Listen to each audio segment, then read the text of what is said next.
Hello भाई, स्वागत है आपका हमारे चैनल कंपेयरिंग वर्ड्स में। तो दोस्तों, आज की वीडियो में हम एक बार फिर दो बड़े दिग्गज और बेहतरीन कलाकारों के फिल्मी करियर के बारे में बात करने वाले हैं। आज की वीडियो में हम जिनकी बात करने वाले हैं वो है हिंदी सिनेमा के सबसे बेहतरीन खलनायक के रूप में जाने जाने वाले प्राण। तो वहीं दूसरी तरफ है एक्टिंग का स्कूल कहे जाने वाले दिलीप कुमार।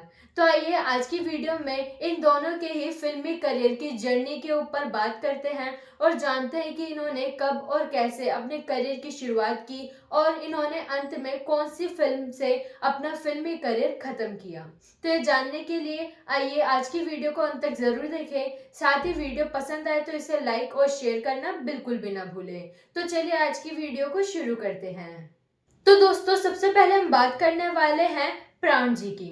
तो दोस्तों, इनका पूरा नाम प्राण कृष्ण सिकंद है, जिनका जन्म 12 फरवरी 1920 में हुआ था। तो वहीं इनकी मृत्यु 12 जुलाई 2013 में हुई थी। इनके इन्हें हम केवल प्राण के नाम से ही जानते हैं। ये एक भारतीय अभिनेता थे जिन्होंने भारतीय सिनेमा में काम किया और अपने काम की वजह से जाने जाने लगे। तो वहीं अब तक के सबसे महान खलनायकों में से एक इन्हें कहा जाता है। तो वहीं आपको बता दें कि 1940 से 1990 के दशक तक हिंदी सिनेमा में एक चरित्र अभिनेता के रूप में पहचाने जाने वाले ये एक भारतीय अभिनेता है। वह भारतीय सिनेमा के इतिहास में सबसे सफल और सबसे सम्मानित दिग्गज अभिनेताओं में से एक रहे हैं। वह अपने समय के सबसे अधिक फी चार्ज करने वाले अभिनेताओं में से एक माने जाते थे। तो वही दोस्तों, अगर इनके फिल्मी सफर की शुरुआत की बात करें तो आपको बता दें कि प्राण जी को अपना पहला रोल दलसुख एम पंचोली की पंजाबी फिल्म यमला जट, जो कि 1940 में आई थी, इससे उन्हें पहला मौका मिला, क्योंकि लाहौर में एक दुकान पर उनकी मुलाकात लेखक वली मोहम्मद वली से हुई थी। मोती बी गिडवानी द्वारा निर्देशित इस फिल्म में नूरजहां और दुर्गा खोटे ने काम किया था। इसके बाद चौधरी और खंजाची फिल्मों में छोटी भूमिकाएं मिली। पंचोली ने उन्हें फिर से खानदान फिल्म में कास्ट किया, जो कि प्राण जी की पहली हिंदी लैंग्वेज की फिल्म थी। तो वहीं आपको बता दें कि इनमें वह एक रोमांटिक हीरो के रूप में थे। उनके विपरीत नूरजहां थी, जिन्होंने उनके साथ यमला जट में एक बाल कलाकार के रूप में काम किया था। खानदान में वह केवल 24 साल की उम्र। तो वहीं 2 साल बाद प्राण ने साल 1942 से 1946 तक लाहौर में 22 फिल्मों में काम किया था। फिर साल 1947 तक 18 फिल्में रिलीज हो चुकी थी। तो वहीं उस साल भारत के विभाजन के कारण उनके करियर पर कुछ समय के लिए ब्रेक लग गया था। साल 1944 से 1947 तक उनकी फिल्में अविभाजित भारत में बनी, लेकिन फिल्म तलाश और खाना बदोश दोनों में मनोरमा सह कलाकार थी। तो वहीं विभाजन के बाद पाकिस्तान में ही रिलीज हुई थी। तो वहीं आपको बता दें कि फिर वह लाहौर छोड़कर बंबई आ गए थे।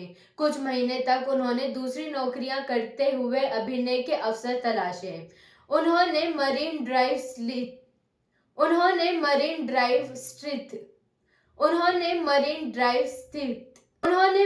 ड्राइव स्थित डेलमार्क होटल में 8 महीने तक काम किए, जिसके बाद उन्हें साल 1948 में अभिनय करने का मौका मिला। आपको बता दें कि लेखक सादत हसन मंटो और अभिनेता श्याम की मदद की वजह से उन्हें बॉम्बे टॉकीज की फिल्म जिद्दी में एक भूमिका मिली, जिसमें देव आनंद जी और कामिनी कौशल जी ने भी अभिनय किया और शहीद लतीफ जी द्वारा निर्देशित थी। फिल्म ने बॉम्बे में प्राण के करियर की शुरुआत की। तो वही संयोग से ये देवानंद जी के लिए एक नायक के रूप में एक बड़ा ब्रेक वाली फिल्म साबित हुई थी। तो वहीं आपको बता दें कि धीरे धीरे हिंदी सिनेमा में वह एक प्रमुख खलनायक के रूप में स्थापित हो गए थे।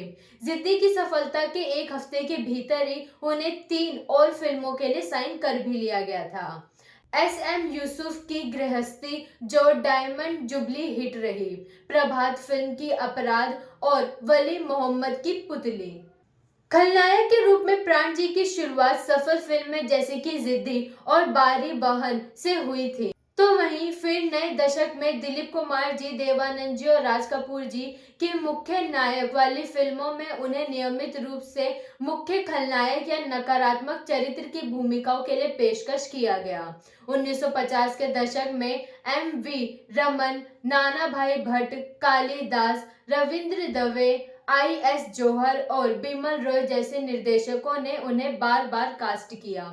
इसी तरह 1960 के दशक में वह अक्सर ए भीम सिंह, शक्ति सामंत, भप्पी सोनी, के अमरनाथ, नासिर हुसैन और अन्य के निर्देशक उपक्रमों में दिखाई दिए। 1970 के दशक में नए युवा निर्देशकों और निर्माताओं ने उन्हें अपनी फिल्मों में लिया। भले ही प्राण ने साल 1968 से 1982 तक सहायक अभिनेताओं में सबसे अधिक कीमत मांगी थी। तो वहीं नकारात्मक किरदार के रूप में प्राण जी ने अभिनय को विशेष रूप में दिलीप कुमार जी अभिनीत फिल्म आजाद, देवदास, मधुमती, दिल दिया दर्द लिया, राम और श्याम और आदमी जैसी फिल्मों में सराहाया गया। और देवानंद जी मुख्य भूमिकाओं वाली फिल्में जैसे कि जिद्दी, मुनीम जी, अमरदीप, जब प्यार किसी से होता है और राज कपूर जी के साथ आहा, चोरी चोरी, जागते रहो, छलिया जैसे, जिस देश में गंगा बहती है और दिल ही तो है जैसी कई फिल्मों में काम किया। साथ ही उन्होंने कई शैलियों में भूमिकाएं भी निभाई जैसे कि Sindbad the sailor, the doctor of Sindbad में समुद्री डाकू की भूमिका, आजाद जैसे एक्शन में भरपूर थ्रिलर फिल्म, आन, राज तिलक जैसे ऐतिहासिक फिल्में, उन्होंने बारादरी जैसी सामाजिक विषय वस्तु वाली फिल्में और मुनीम जी और आशा जैसी हल्की फुल्की रोमांटिक फिल्में की। 1960 से 70 के दशक की शुरुआत में 40 उम्र पार करने के बावजूद उन्होंने उस उम्र के किरदारों के रूप में महत्वपूर्ण भूमिकाएं निभाना जारी रखा। तो वहीं फिर शुरू हुआ शम्मी कपूर जी, जॉय मुखर्जी, राजेंद्र कुमार जी और धर्मेंद्र जी के मुख्य हीरो वाली फिल्मों का बनना शुरू होना। लेकिन वहीं अपनी खलनायक वाली छवि को बरकरार रखते हुए प्राण जी ने अपनी फिल्मों को जारी रखा। तो वहीं साल 1964 में पूजा के फूल और कश्मीर की कली के साथ उन्होंने अपने नकारात्मक किरदार के साथ एक हास्य पक्ष भी लाया, यानी कि कुछ कॉमेडी के तड़के भी डाले। जबकि दिलीप कुमार और राज कपूर के युवा नायक के करियर के दौरान 1960 के दशक के उत्तरार्ध में गिरने लगे और राजेंद्र कुमार और शम्मी कपूर साल 1973 तक मुख्य भूमिका निभाना बंद कर दिया। प्राण जी ने अपनी भूमिकाएं जारी रखी। देवानंद जी के साथ उनका जुड़ाव साल 1948 में शुरू हुआ जो 1970 से 80 के दशक में रहा। ये फिल्में थी जोनी मेरा नाम, ये गुलिस्तान हमारा, जोशीला के साथ जारी रहा, साथ ही वारंट और देश परदेश से भी। तो वहीं प्राण जी ने किशोर कुमार और महमूद अली अभिनीत कॉमेडी फिल्में भी की। महमूद खान के साथ उन्होंने साधु और शैतान, लाखों में एक और किशोर कुमार जी के साथ छम छमा छम, आशा, बेवकूफ, हाफ टिकट और मनमोजी जैसी कई बेहतरीन फिल्में की। तो वहीं 1960 के दशक के अंत में प्राण जी ने मनोज कुमार जी की फिल्म जो कि सन 1967 में आई थी, उसमें एक अनुभवी युद्ध नायक मंगल चाचा की भूमिका निभाई। तो वहीं उपकार के लिए उन्हें उनका पहला फिल्म फेयर पुरस्कार भी हासिल हुआ। मनोज कुमार जी ने उन्हें पूरब और पश्चिम, बेईमान, सन्यासी और 10 नंबरी जैसी फिल्मों में महत्वपूर्ण भूमिकाओं में लेना जारी रखा। तो वहीं साल 1967 के बाद उन्हें बंगाली फिल्मों में भी अभिनय किया, जिसकी शुरुआत आसिम बनर्जी की सोनाई दीघे से हुई, जिसमें जॉय मुखर्जी हीरो थे। तो वहीं प्राण जी ने इनमें से कई फिल्मों में सहायक भूमिकाएं निभाई, जिससे उनकी खलनायक वाली छवि एक चरित्र अभिनेता की छवि में बदल गई। साल 1969 के बाद उन्हें नन्ना फरिश्ता, जंगल में मंगल, धर्मा, एक कुंवारी एक कुंवारा और राहु केतु जैसी फिल्मों में मुख्य भूमिका की पेशकश किया गया।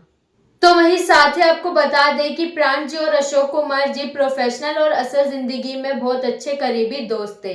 उन्होंने अफसाना से शुरुआत करके साल 1951 से 1987 तक 27 फिल्मों में एक साथ अभिनय किया। उनकी अन्य फिल्मों में मिस्टर एक्स, अधिकार, विक्टोरिया नंबर 203, चोरी मेरा काम, राजा और राणा फिल्में शामिल थी। किशोर कुमार द्वारा गाए गए कसौटी के गाने। तो वहीं साल 1969 से 1982 तक प्राण जी बॉलीवुड में सबसे अधिक भुगतान पाने वाले अभिनेताओं में से एक बन गए थे। उन्होंने पद्मिनी के साथ जोड़ी बनाकर फिल्म औरत में मुख्य भूमिका निभाई, जिसमें राजेश खन्ना जी सहायक भूमिकाओं में थे। प्राण जी और राजेश खन्ना जी ने 5 और फिल्मों में काम किया, जो कि थी मर्यादा, जानवर, सौतन, बेवफाई और दुर्गा। तो वहीं साल 1973 में उन्होंने जंजीर में विजय के किरदार के लिए प्रकाश मेहरा को अमिताभ बच्चन जी की सिफारिश की। यह भूमिका पहले देवानंद जी और धर्मेंद्र जी को दी जानी थी। तो वहीं प्राण जी ने अमिताभ बच्चन के साथ लगभग 14 फिल्मों में अभिनय किया, जिसमें से मुख्य फिल्में थी जंजीर, मजबूर, डॉन, अमर अकबर एंथनी, दोस्ताना, कालिया, नसीब और शराबी। प्राण जी ने साल 1971 से 1992 तक कभी कभी विरोधी भूमिकाएं स्वीकार की। वह मर्यादा, नया जमाना, जवान मोहब्बत, आन बान, रूप तेरा मस्ताना, ये गुलिस्तान हमारा, गद्दार, राहु केतु, अंधा कानून, दुनिया, इंसाफ कौन करेगा, दुर्गा, बेवफाई, होशियार, धर्म अधिकारी और आजाद देश के गुलाम, खून का रिश्ता, इंसाफ और जंगल में मंगल में प्राण की दोहरी भूमिकाएं थी। उन्होंने साल 1991 में फिल्म लक्ष्मण रेखा का निर्माण किया, जो उनके बॉलीवुड करियर का एकमात्र फिल्म थी और फिल्म में किशन लाल शर्मा जी ने मुख्य भूमिका निभाई थी। साल 1998 में 78 वर्ष की आयु में प्राण जी को दिल का दौरा पड़ा, जिसके बाद उन्होंने उम्र से संबंधित समस्याओं के कारण फिल्म के प्रस्तावों को अस्वीकार करना शुरू कर दिया था। लेकिन 1990 के दशक में अमिताभ बच्चन जी ने प्राण जी से अपने होम प्रोडक्शन की फिल्मों तेरे मेरे सपने और मृत्युदाता में भूमिकाएं करने का अनुरोध किया। प्राण जी ने अपने करियर के कठिन समय में अमिताभ बच्चन की मदद करने के लिए उनमें अभिनय करने का अपवाद बनाया। 1997 में मृत्युदाता ने उनके चरित्र को वास्तविक जीवन में प्राण के कोपते पैरों के साथ उन्होंने अपने अभिनय को प्रस्तुत किया।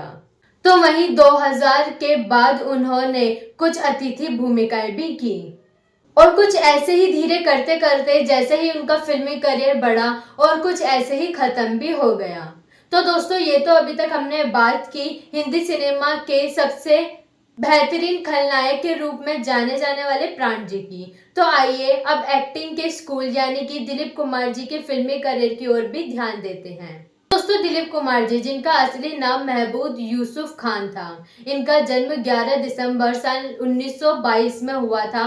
तो वहीं इनकी मृत्यु 7 जुलाई 2021 में हुई थी। एक भारतीय अभिनेता थे जिन्होंने हिंदी सिनेमा में काम किया। सिनेमा में अग्रणी अभिनय पद्धति का श्रेय को इन्हीं को दिया जाता है। उन्होंने 50 के दशक से 60 के दशक तक भारतीय सिनेमा पर अपना दबदबा बनाए रखा। तो वहीं उन्हें अभिनय सम्राट भी कहा जाता था। दिलीप कुमार जी के पास 8 सर्वश्रेष्ठ अभिनेता के फिल्मफेयर पुरस्कार हासिल हैं। तो वहीं वह हिंदी सिनेमा के सबसे सफल अभिनेताओं में से एक माने जाते हैं। तो दोस्तों, आइए अब इनके फिल्मी करियर की शुरुआत से बात करते हैं। तो दोस्तों, दिलीप कुमार जी ने फिल्म ज्वार भाटा से अपने अभिनय की शुरुआत की थी। नूरजहां के साथ के नाटक जुगनू उनकी पहली सफलता वाली फिल्म बनी। नदिया के पार भी उसी साल रिलीज हुई, जो सबसे ज्यादा कमाई करने वाली भारतीय फिल्म बन गई थी। उन्होंने फिर राज कपूर जी के साथ महबूब खान की अंदाज में नरगिस के साथ अपनी रिलीज के समय वह प्रेमी त्रिकोण पर अब तक की सबसे ज्यादा कमाई करने वाली भारतीय फिल्म बन गई थी। तो वहीं 1950 के दशक में दिलीप कुमार जी ने कई लोकप्रिय फिल्मों में विभिन्न प्रकार की भूमिकाएं निभाई। दिलीप कुमार जी ने साल 1954 में रिलीज दाग में अपने प्रदर्शन के लिए सर्वश्रेष्ठ अभिनेता श्रेणी में पहला फिल्म फेयर पुरस्कार जीता। तो वहीं 2 साल बाद दिलीप कुमार जी ने ड्रामा फिल्म आजाद में शीर्षक चरित्र निभाया, जिसने उन्हें अपना दूसरा फिल्म फेयर सर्वश्रेष्ठ अभिनेता के लिए पुरस्कार जीता। तो वहीं साल 1955 में देवदास में उनकी शीर्षक भूमिका ने उन्हें अपना तीसरा फिल्म फेयर सर्वश्रेष्ठ अभिनेता का पुरस्कार दिलाया। इनमें से कुछ फिल्मों ने तो वहीं कई फिल्मों में दुर्भाग्यपूर्ण किरदारों को निभाने के बाद उन्हें ट्रेजेडी किंग के रूप से भी जाना जाने लगा। वह इंसानियत जो कि 1955 में आई थी, देवानंद जी के साथ दिखाई दिए थे। दिलीप कुमार जी ने 9 फिल्में दशक की शीर्ष 30 सबसे ज्यादा कमाई करने वाली फिल्मों में शामिल थी। तो वहीं 1960 में दिलीप कुमार जी ने के आसिफ की बड़े बजट की ऐतिहासिक फिल्म मुगले आजम में वे दिखाई दिए। उन्हें मुगले आजम में राजकुमार सलीम की भूमिका निभाने का मौका मिला, जिसे अनारकली, एक दरबारी नर्तकी जिसका किरदार मधुबाला जी ने निभाया था, उससे प्यार हो जाता है और बाद में वह अपने पिता अकबर, जो कि पृथ्वीराज कपूर जी बने थे, के खिलाफ विद्रोह कर देता है। ये फिल्म उस समय में 55 मिलियन के बॉक्स ऑफिस कलेक्शन पर कमाई कर गई थी। उन्होंने ड्रामा फिल्म राम और श्याम में दोहरी भूमिकाएं निभाई, जिन्हें उन्हें सर्वश्रेष्ठ अभिनेता का 7वां फिल्म फेयर पुरस्कार दिलाया। तो वहीं फिर साल 1981 में दिलीप कुमार जी ने ऐतिहासिक नाटक क्रांति में ब्रिटिश शासन के भारत की स्वतंत्रता के लिए लड़ने वाले क्रांतिकारी की भूमिका में वे दिखाई दिए। उन्होंने निर्देशक सुभाष घई के साथ विधाता, जो कि साल 1982 में आई थी, एक्शन फिल्म कर्मा और सौदागर में काम किया। उन्होंने अपनी आखिरी फिल्म की, जिसका नाम था किला। उनकी 2 फिल्में आपका दरिया और कलिंग पूरी हो चुकी थी, लेकिन जो कि अभी तक रिलीज नहीं हुई है। तो वहीं कुल मिलाकर दिलीप कुमार जी ने 57 फिल्मों में मुख्य भूमिकाएं निभाई है। तो वहीं इसके अलावा उन्होंने अपने 54 साल के फिल्मी करियर में कई कैमियो और गेस्ट अपीयरेंस और कई अप्रशंसित फिल्में भी की हैं। वह उस समय सबसे ज्यादा चूजी अभिनेताओं में से एक माना जाते थे।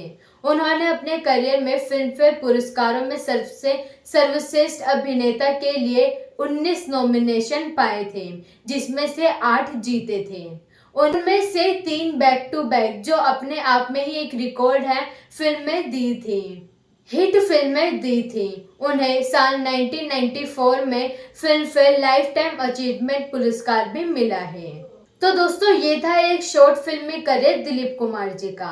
अब आप हमें कमेंट सेक्शन में बताएं कि आपको इन दोनों कलाकारों की वो कौन सी फिल्म है जिसे देखना आप सबसे ज्यादा पसंद करते हैं।